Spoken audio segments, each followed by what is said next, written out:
이제 하나님의 말씀 읽겠습니다. 신약성경 누가복음 24장 1절로 12절의 말씀입니다. 누가복음 24장 1절로 12절의 말씀입니다. 안식 후 첫날 새벽에 이 여자들이 그 준비한 향품을 가지고 무덤에 가서 돌이 무덤에서 굴려 옮겨진 것을 보고 들어가니 주 예수의 시체가 보이지 아니하더라. 이로 인하여 근심할 때에 문득 찬란한 옷을 입은 두 사람이 곁에 섰는지라. 여자들이 두려워 얼굴을 땅에 대니 두 사람이 이르되 어찌하여 살아있는 자를 죽은 자 가운데에서 찾느냐. 여기 계시지 않고 살아나셨느니라.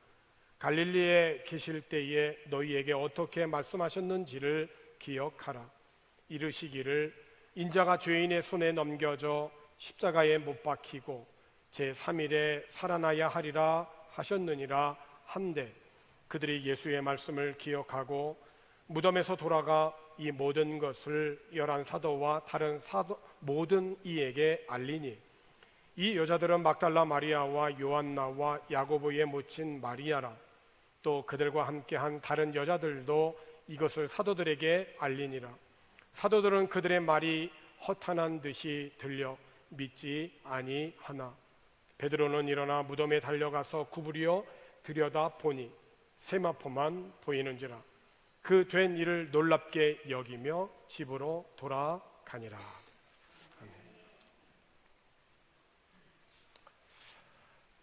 2000년 전 어느 일요일 새벽에 여인들은 미리 준비해 두었던 장례용 향로를 가지고 무덤으로 갔습니다. 이 여인들은 예수님을 따르던 여인들이었습니다.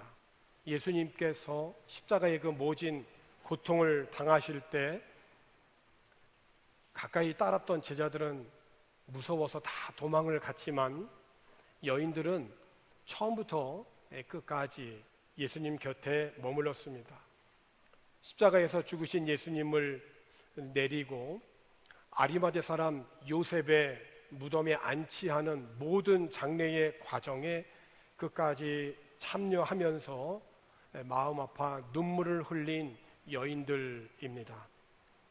예수님이 죽으신 후 사흘째 여인들은 시신이 부패하는 것을 방지하는 향로를 미리 준비하여서 예수님의 시신이 있는 무덤을 향해 올랐습니다.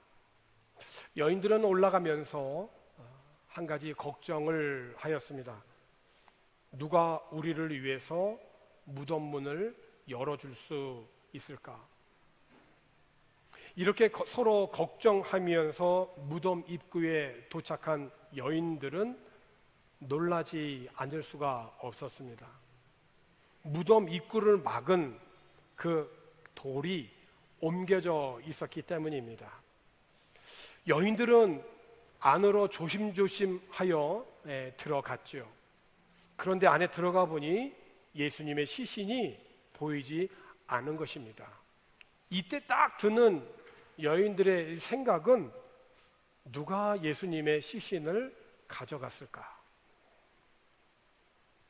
어찌된 영문인지 몰라서 당황한 그때 온 몸에 광채가 나는 두 사람이 갑자기 나타나서 여인들 곁에 섰습니다.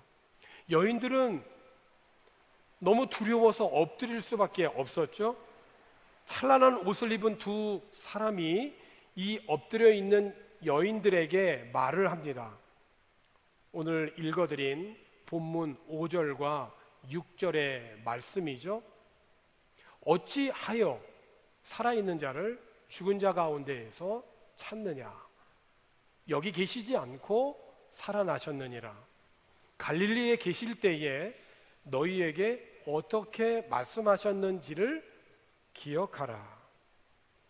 그러니까 지금 여인들이 지금 두려워서 엎드려 떨고 있지만 속으로 지금 생각하고 있는 것은 뭐냐면 지금 이 예수님의 시신이 누가 가지고 갔는지에 대한, 그래서 이 무덤이 비어 있는 것에 대한 이 당황스러움, 그것으로 지금 이 생각을 하고 있는 이 여인들에게 누가 예수님의 시신을 가져간 것이 아니라 예수님은 살아나셨다라고 하는 소식을 듣게 된 것입니다. 그러니까 여인들은 도저히 이 소식을 받아들일 수가 없었지만은 그들이 지금 이 예수님의 이 부활의 현장에서 해야 할 일이 한 가지가 있습니다. 아무것도 할 수가 없어요. 그런데 딱 한 가지만 할 수 있어요. 그것은 뭐냐면 찬란한 옷을 입은 두 사람이 여인들에게 해 주었던 말입니다. 예수님께서 갈릴리에 계실 때에 너희들에게 어떻게 말씀하셨는지를 기억해내는 것입니다. 그러니까 오늘 우리들이 삶의 다양한 일에 직면할 때 걱정스러운 일들도 있고 어찌된 영문인지 몰라서 당황할 수밖에 없는 그런 상황을 만날 때도 있고, 그리고 무엇보다도 두려울 때가 있어요. 그럴 때 우리들이 해야 할 첫 번째는 무엇이냐면 하나님의 말씀을 기억하는 것입니다. 여러분, 우리가 하나님의 말씀을 기억하려면 어떻게 해야 될까요? 성령의 그 역사하심이 우리 가운데 있어야 되겠지만 우리도 해야 할 일이 있는 거예요. 그것은 뭐냐면 주님과 교제하는 일들을 많이 가져야 되는 거예요. 들은 말씀이 있어야 생각이 나고 내가 읽은 말씀이 있어야 내가 생각이 날 거 아닙니까?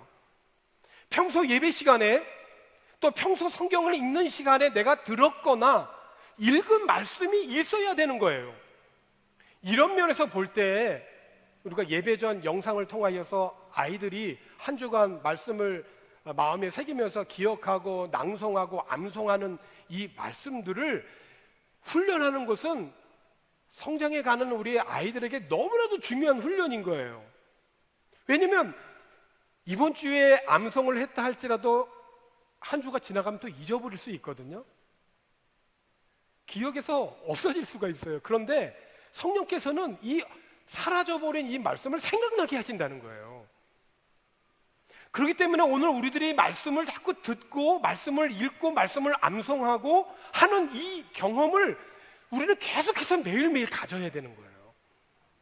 자녀들이 부모와 함께 하는 그 아름다운 추억의 시간이 많이 있을 때에 부모님에 대한 사랑을 기억하잖아요.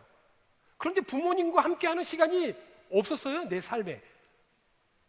내가 언제 부모님과 함께, 엄마와 아빠와 함께 같이 내가 그렇게 참 추억, 잊을 수 없는 아름다운 시간을 가졌었지? 이게 없는 사람은 부모님에 대한 기억이 별로 가질 수가 없어요.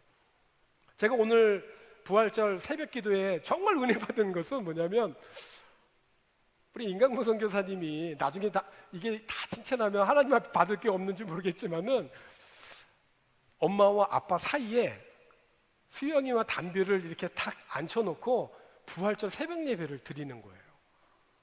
난 이것만큼 더 귀한 신앙교육이 어디 있을까? 전 너무 감동을 받았어요. 아이들이 그 결코 짧지 않은 그 설교 시간에 목사님이 무슨 설교를 했나 혹시 기억하지는 못한다 할지라도 2022년 부활절 그 이른 새벽에 엄마가 깨워서 그 부활절 새벽에 행복한 교회에 가서 그 부활을 아침을 기다리면서 부활절 예배를 부모님과 함께 드렸다. 이거는 내가 어떤 힘들고 어려운 일을 만났을 때에 부모님이 어떻게 했지라고 하는 것을 기억하게 만들어요. 생각하게 해요. 아, 부모님은 이때 이렇게 했지, 이렇게 행동했지, 이렇게 말을 했지, 그대로 따라하는 거예요. 부모님과 함께 할 수 있는 그런 아름다운 신앙의 추억을 많이 갖는 사람일수록 성령께서 그에게 더 많은 역사를 하시겠죠. 그러므로 오늘 우리 인생에 있어서 복은 주님의 말씀을 가까이 하는 삶에 있다는 것이에요. 비록 걱정이 앞서고 어찌된 영문인지 몰라서 당황할 수밖에 없는 상황에 직면할 때에도 우리는 더 이상 당황하지 말고 더 이상 두려워하지 말고 하나님의 말씀을 기억하고 그 말씀을 붙잡을 때 그 말씀이 나를 붙들어 주는 거예요. 그렇잖아요. 우리가 주일을 지키며 주일이 나를 붙들어 주는 거잖아요. 내가 있어야 할 그 믿음의 자리에 있을 때 그 믿음을 내가 지켜갈 수 있는 거거든요. 그렇습니다. 부활절은 잊어버리고 그냥 흘려보낼 수 있었던 그 예수님의 말씀을 자신의 인생에 다시 회복하는 날인 거예요. 그렇게 두려워서 엎드려 떨고 있는 그 여인들에게 그 찬란한 옷을 입은 두 사람이 갈릴리에 계실 때 너희들에게 어떻게 말씀하셨는지를 기억하라고 하셨잖아요. 그러니까 부활의 아침에 해야 할 일은 뭐냐면 내 삶에, 지나온 삶에 있어서 주님이 나에게 주셨던 그 말씀들을 기억해내는 거예요. 그런데 들은 말씀이 없어요? 읽은 말씀이 없어요? 생각나는 게 없죠.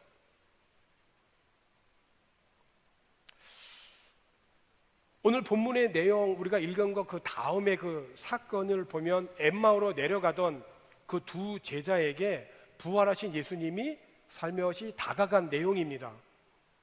그동안 믿고 따랐던 예수님께서 십자가에서 그렇게 허무하게 돌아가시자 너무 낙심이 된 거예요. 이 낙심한 이 마음을 어떻게 달랠 길이 없어서 터벅터벅 그 걱정과 근심에 쌓였던 그 예루살렘을 떠나버렸어요. 그래서 엠마오로 그냥 터벅터벅 내려가는 길입니다. 이 길에 부활하신 예수님이 다가가신 거예요.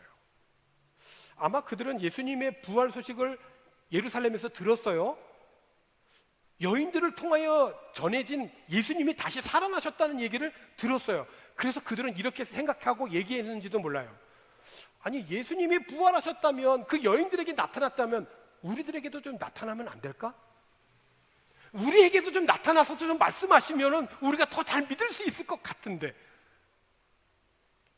뭐 그 얘기는 성경에는 없어요. 그런데 그렇게 생각할 수도 있지 않았을까?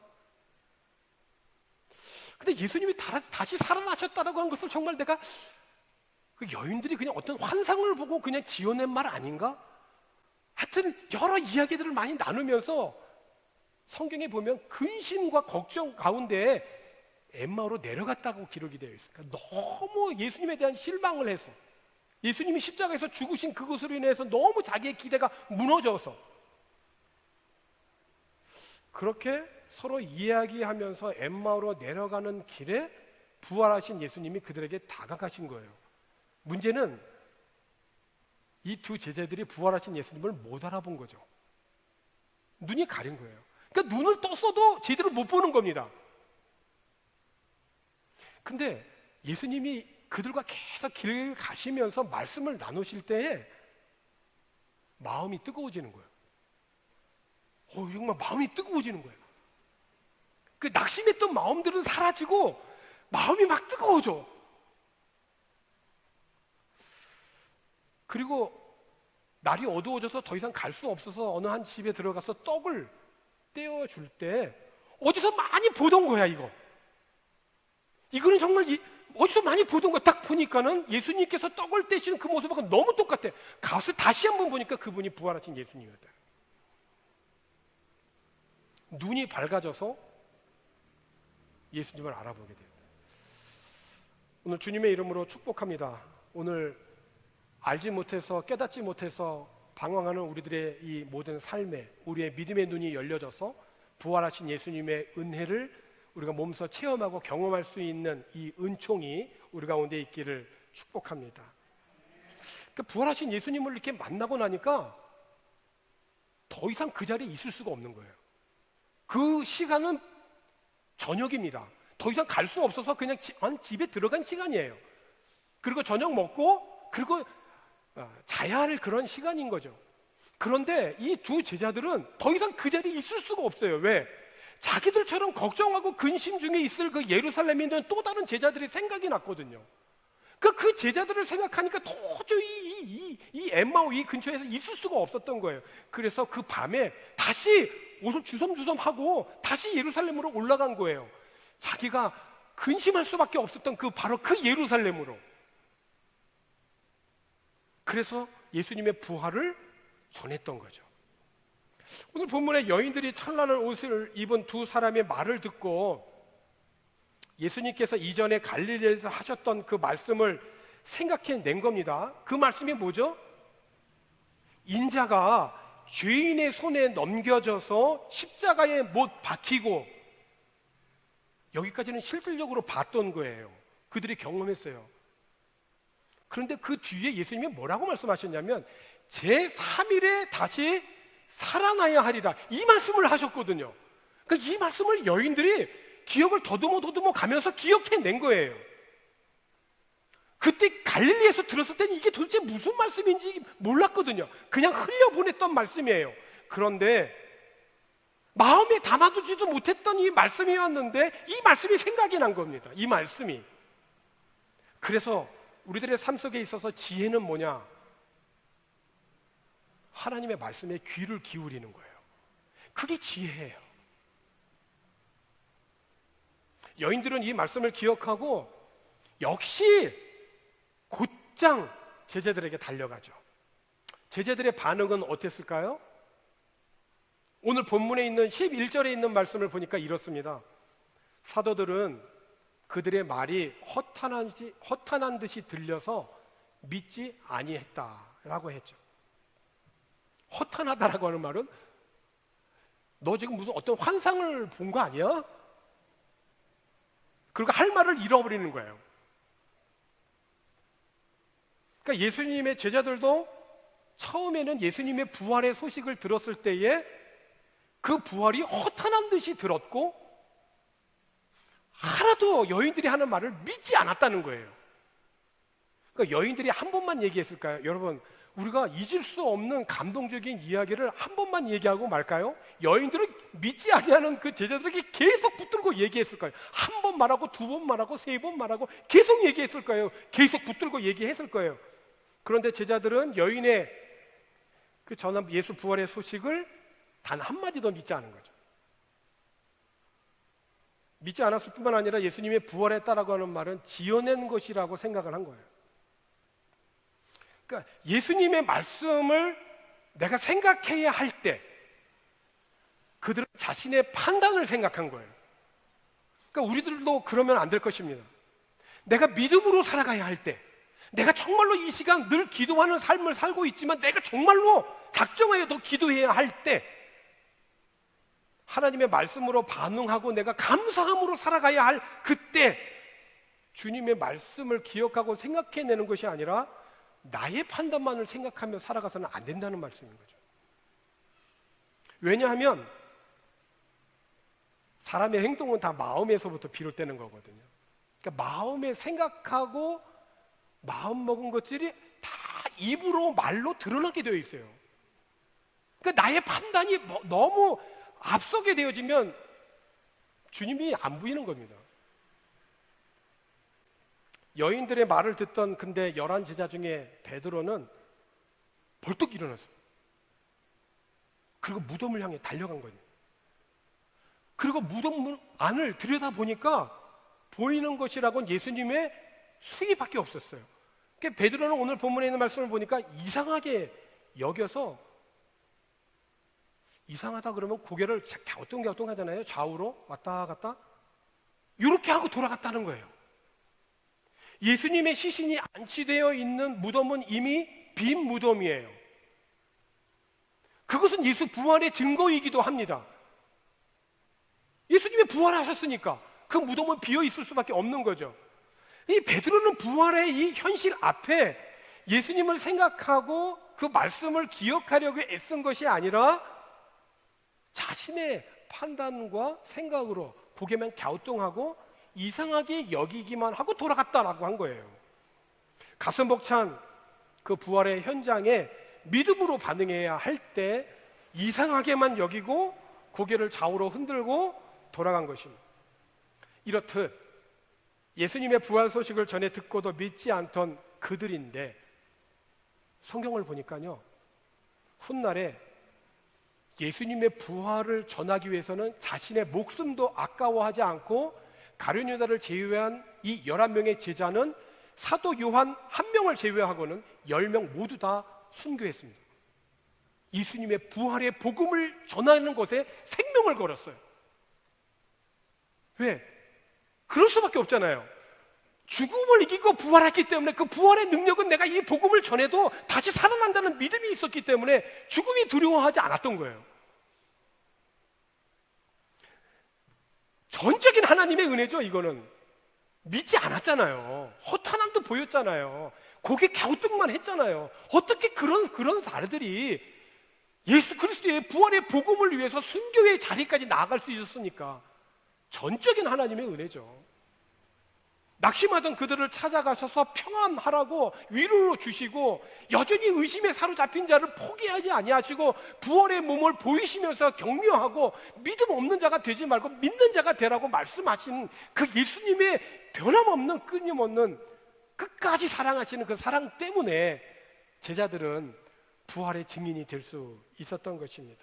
그러므로 예수님이 부활하셨다라고 하는 것, 이거는 죄와 죽음을 이겼다는 것입니다.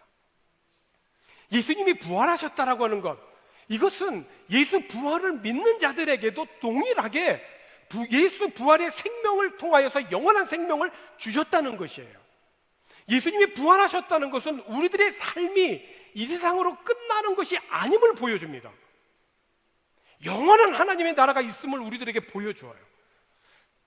그래서 거듭 이렇게 또 말씀을 드리게 되지만, 그리스도인의 가장 명예로운 것은 죽음을 무서워하지 아니하고 더 이상 죽음에 대해서 두려워하지 아니하고 담대히 부활의 믿음으로 이 세상을 살아간다는 거예요. 예수님의 부활을 믿음으로 예수와 연합하고 하나 되어진 우리들은 예수님처럼 죄와 죽음을 이길 능력을 얻었습니다. 죽음을 이기는 부활의 능력과 권세를 얻었기에 우리는 삶에서 얼마든지 승리할 수 있어요. 죽음을 이겼는데요, 죄의 결과인 사망을 이겼는데요, 그러므로 우리들이 일평생 잊지 말아야 할 성경 구절이 있는 겁니다. 오늘 예배 부름 때도 그랬고, 우리 김항석 권사님 기도 때도 그랬고, 교동문 때도 그랬고, 벌써 오늘 이 예수님의 말씀이 4번째예요. 설교식 오늘 예배 시간만 해도. 요한복음 11장 25절과 26절이죠. 예수께서 이르시되 나는 부활이요 생명이니 나를 믿는 자는 죽어도 살겠고, 그죠? 무릇 살아서 나를 믿는 자는 영원히 죽지 아니하리라. 중요한 게 뭡니까? 이거 내가 믿냐 이거예요. 이거 내가 믿냐. 생명은 뭡니까? 부활입니다. 부활은 뭡니까? 생명이에요. 그래서 참다운 생명은 부활인 거예요. 이 예수님의 부활의 이 복음, 평소에는 예수님이 생전 때는 예수님을 직접 본 적이 없는데, 예수님의 부활하시고 승천하신 이후에 예수님의 부활하신 그 음성을 듣고 삶이 변화된 사람이 있어요. 사도 바울이죠. 사도 바울이 고린도전서 15장 12절에 있는 말씀서부터 보면 부활에 대해서 뭐라고 고린도 교회 성도들에게 전했냐면, 제가 12절부터 한번 읽어볼게요. 잘 한번 들어보세요. 그리스도께서 죽은 자 가운데서 다시 살아나셨다 전파되었거늘 너희 중에서 어떤 사람들은 어찌하여 죽은 자 가운데에서 부활이 없다 하느냐. 만일 죽은 자의 부활이 없으면 그리스도도 다시 살아나지 못하셨으리라. 그리스도께서 만일 다시 살아나지 못하셨으면 우리가 전파하는 것도 헛것이요 또 너희 믿음도 헛것이며 또 우리가 하나님의 거짓 증인으로 발견되리니 우리가 하나님이 그리스도를 다시 살리셨다고 증언하였습니다. 만일 죽은 자가 다시 살아나는 일이 없으면 하나님이 그리스도를 다시 살리지 아니하셨으리라. 만일 죽은 자가 다시 살아나는 일이 없으면 그리스도도 다시 살아나신 일이 없었을 터이요. 17절 아주 중요한 말씀이에요. 그리스도께서 다시 살아나신 일이 없으면 너희의 믿음도 헛되고 너희가 여전히 죄 가운데 있을 것이라는 거예요. 왜? 죄의 결과가 죽음이잖아요. 그런데 그 죽음을 이기시고 부활하셨다는 것은 그 죄를 이기고 죽음을 이기신 거기 때문에 부활의 능력은 바로 거기에 있는 거예요. 근데 우리는 무엇을 믿습니까? 부활하신 예수님을 믿는 거예요.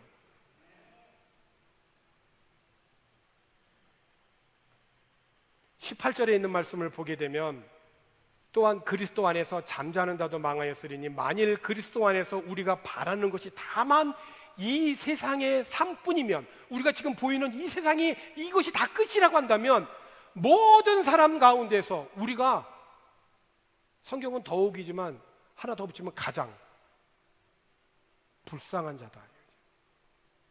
그러니까 우리는 부활을 떠나서는 존재할 수 없는 자들이에요. 참다운 생명은 예수님의 부활인 거예요. 그리고서 사도 바울이 고린도전서 15장 58절에 결론적으로 그렇게 얘기하죠. 그러므로 내 사랑하는 형제들아, 견실하며 흔들리지 말고 항상 주의 일에 더욱 힘쓰는 자들이 되라. 이는 너희 수고가 주 안에서 예수 그리스도의 부활의 생명으로 인하여 헛되지 않은 줄 알미라. 말씀을 정리하고자 합니다. 지혜의 사람이 솔로몬이에요. 지혜를 구했던 그 마음이 하나님의 마음에 너무 쏙 들었던 거예요. 그러니까 너무 쏙 들었기 때문에 솔로몬이 하는 말, 솔로몬이 하는 행동마다 하나님께서 지혜를 주셨어요. 얼마나 지혜로웠는지. 그가 잠언 19장 23절에서 이렇게 이야기합니다. 여호와를 경외하는 것은 사람으로 생명에 이르게 하는 것이라. 자, 앞부분이에요. 자, 여호와를 경외하는 것은 사람으로 생명에 이르게 하는 것이다. 아니, 지금 저와 여러분 다 지금 숨쉬고 생명 있는 자들 아니에요?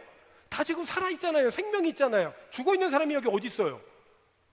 그런데 사람이 호흡하고 생명이 있는 것 같아 보여도 실은 죽어있는 거라는 거예요.